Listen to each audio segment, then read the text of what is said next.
Assalamualaikum teman-teman, halo semuanya. Aku Windy dan hari ini aku bersama teman-teman kelompok akan mengajak kalian melihat langsung salah satu ruang publik yang lagi hits banget nih di Kota Bengkulu, yaitu Gedung Merah Putih. Tempat ini bukan sekadar spot foto ya, tapi memang dibangun sebagai ikon ruang terbuka kota yang bisa dipakai masyarakat untuk bersantai, olahraga, dan berkegiatan. Lokasinya strategis banget karena satu kawasan dengan lapangan Merdeka. Jadi hampir tiap sore tempat ini rame banget. Walaupun kelihatannya cuma bangunan cantik, tapi sebenarnya Gedung Merah Putih ini bagian dari program pemerintah kota dalam menata kawasan pusat kota agar lebih rapi, modern, dan ramah masyarakat. Makanya di video kali ini kita bakalan bahas hal-hal yang selama ini jarang diketahui pengunjung, seperti kebijakan pemerintah dalam pengelolaan ruang publik, dari mana pendanaannya, bagaimana pemeliharaan fasilitas dilakukan, dan siapa yang bertanggung jawab menjaga kebersihan serta keamanan. Nah, nanti kami juga bakal mewawancarai langsung salah satu petugas lapangan biar kalian dapat info yang akurat nih. Jadi ikutin perjalanan kami ya. Kita mulai dari pembahasan tentang kebijakan pemerintah.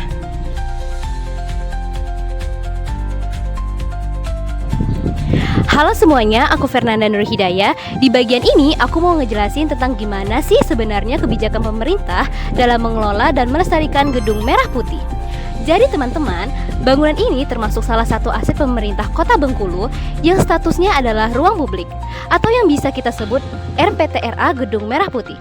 Karena statusnya seperti itu, pengelolaannya bukan oleh satu dinas saja, tapi biasanya melibatkan dinas PUPR, dinas lingkungan hidup, dan juga dinas pariwisata, tergantung jenis kegiatan yang ada di sini. Nah, dari sisi kebijakan, pemerintah itu sebenarnya sudah menetapkan aturan bahwa ruang publik seperti ini harus dijaga nilai historisnya, tapi juga tetap bisa dipakai masyarakat. Makanya, perawatan bangunan, pengecekan keamanan, perbaikan fasilitas umum seperti toilet, taman, ruang bermain, sampai kebersihan itu dilakukan secara berkala. Misalnya kalau ada bagian gedung yang mulai rusak atau catnya sudah pudar, itu masuk ke agenda pemeliharaan PUPR.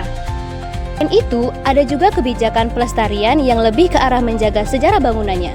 Gedung Merah Putih memang bukan objek wisata sejarah utama kayak Benteng Marlborough, tapi nilai historisnya tetap ada, terutama karena dia adalah bangunan peninggalan kolonial yang dialihfungsikan jadi ruang publik. Jadi, pemerintah punya tanggung jawab memastikan bentuk asli, struktur, dan kualitas bangunannya tetap terjaga biar nggak hilang. Jadi kesimpulannya, pemerintah itu mengatur dua hal, pelestarian fisik bangunan dan pemanfaatannya sebagai ruang aktivitas warga. Itu yang bikin gedung ini tetap hidup dan bermanfaat sampai sekarang. Halo semuanya, perkenalkan aku Zulfa. Jadi di sini aku akan menjelaskan tentang pendanaan, retribusi, dan sumber dana yang dikelola untuk Gedung Merah Putih ini. Jadi yang pertama, untuk ruang publik seperti ini, itu biasanya sumber dananya itu berasal dari APBD. Nah, itu artinya biaya perawatan gedung, biaya fasilitas umum, sampai ke gaji petugas, itu biasanya masuk ke dalam anggaran pemerintah daerah setiap tahunnya. Selain itu, dana operasional ini biasanya mencakup honor untuk petugas kebersihan atau penjaga area di sekitar Gedung Merah Putih ini. Jadi bisa dibilang keberlangsungan ruang publik seperti ini itu bergantung pada pendanaan yang ada di pemerintah daerah. Jadi kurang lebih seperti itulah gambaran pendanaan dan pengelolaan keuangan yang ada di Gedung Merah Putih ini. Semoga bermanfaat. Bye-bye. Halo teman-teman, aku Wahyuning. Di sini saya akan bertanya dengan salah satu petugas yang bertugas menjaga dan merawat kawasan Gedung Merah Putih ini. Kita mau tanya langsung bagaimana pengelolaan tempat ini dari sisi lapangan. Yuk. Boleh langsung perkenalkan diri aja. Assalamualaikum warahmatullahi wabarakatuh. Nama saya Herdianto. Saya salah satu tugas yang jaga di rumah dinas Bapak Wali Kota Merah Putih. Baiklah, masalah pertanyaan saya mungkin bisa bantu. Baik, terima kasih Pak. Langsung saja ya Pak. Untuk di sini, apa saja tugas Bapak yang Bapak lakukan setiap hari di kawasan Gedung Merah Putih ini?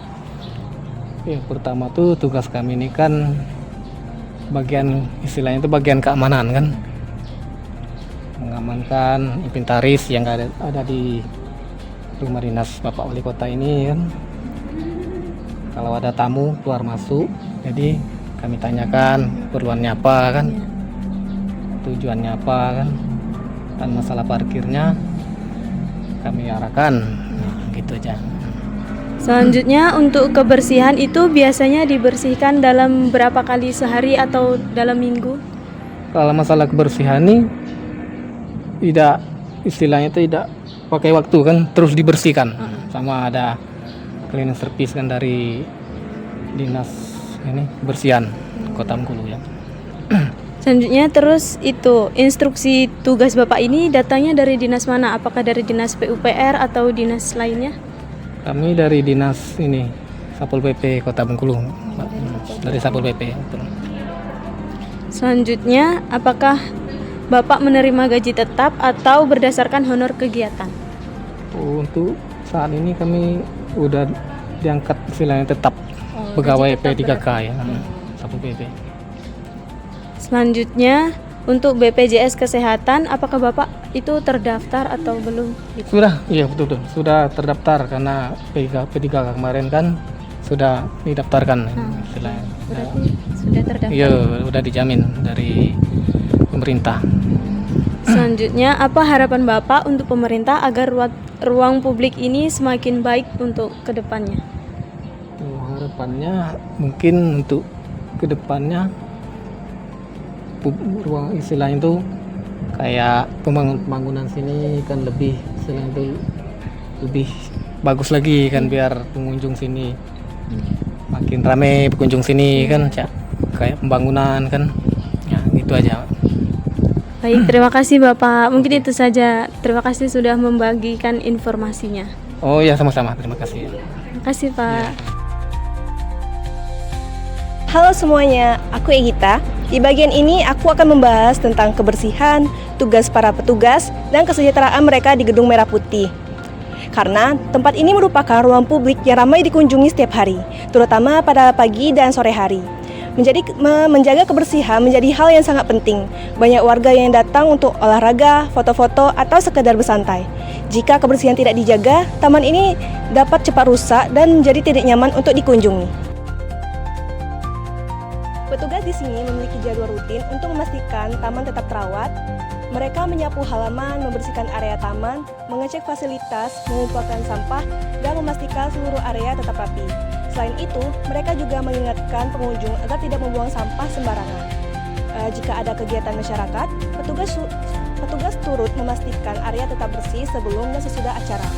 Penjaga atau pengawas area bertugas memantau aktivitas pengunjung agar sesuai aturan, memastikan fasilitas tidak disalahgunakan, serta melaporkan setiap kerusakan yang perlu diperbaiki. Dengan demikian, keberadaan mereka sangat penting untuk menjaga kenyamanan dan keamanan pengunjung.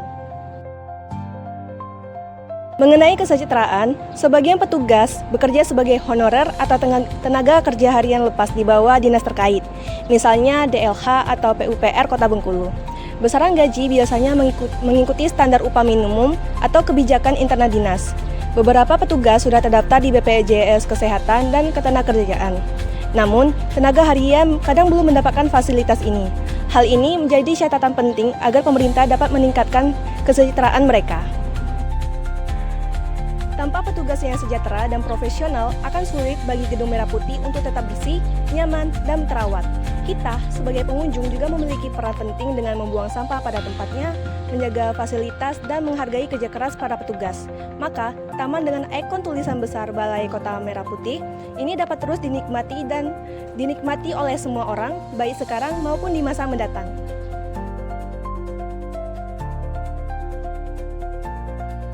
Halo semuanya, aku Fiona. Di bagian ini aku mau bahas beberapa tantangan pengelolaan Gedung Merah Putih sebagai ruang publik dan juga solusi yang bisa dilakukan.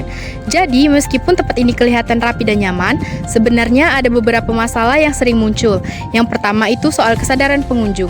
Masih banyak orang yang buang sampah sembarangan atau merusak fasilitas tanpa merasa bersalah. Hal seperti ini bikin kerja petugas jadi 2 kali lebih berat. Tantangan kedua adalah soal pendanaan yang kadang tidak selalu besar, karena tempat ini tidak menghasilkan pemasukan dari tiket masuk. Semua perawatan bergantung pada anggaran pemerintah. Kalau anggaran lagi terbatas, proses perbaikan atau revitalisasi bisa tertunda. Tantangan berikutnya adalah soal keamanan. Karena ini ruang publik yang terbuka, terkadang ada aktivitas yang tidak sesuai aturan seperti vandalisme, coret-coret dinding, atau penggunaan fasilitas yang tidak benar.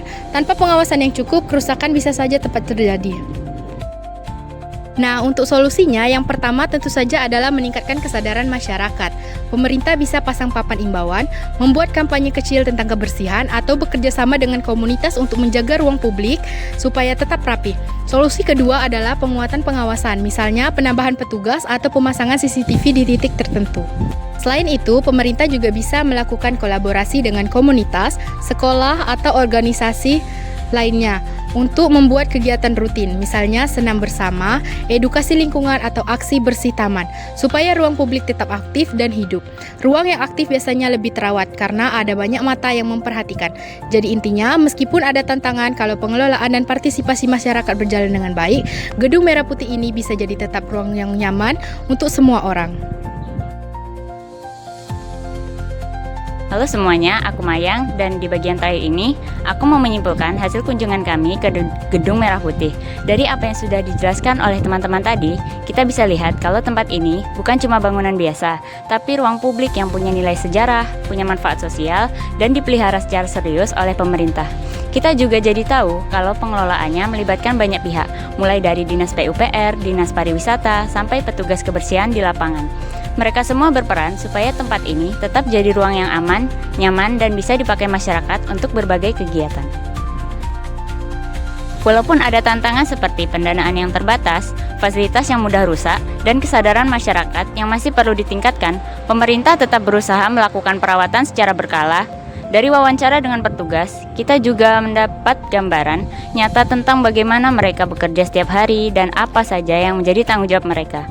Ini bikin kita sadar kalau keberadaan ruang publik seperti ini bergantung pada kerja keras orang-orang yang mungkin tidak selalu terlihat. Akhirnya, dari kunjungan ini kita belajar bahwa pelestarian dan pengelolaan ruang publik itu bukan hanya tugas pemerintah, tapi juga kita sebagai warga.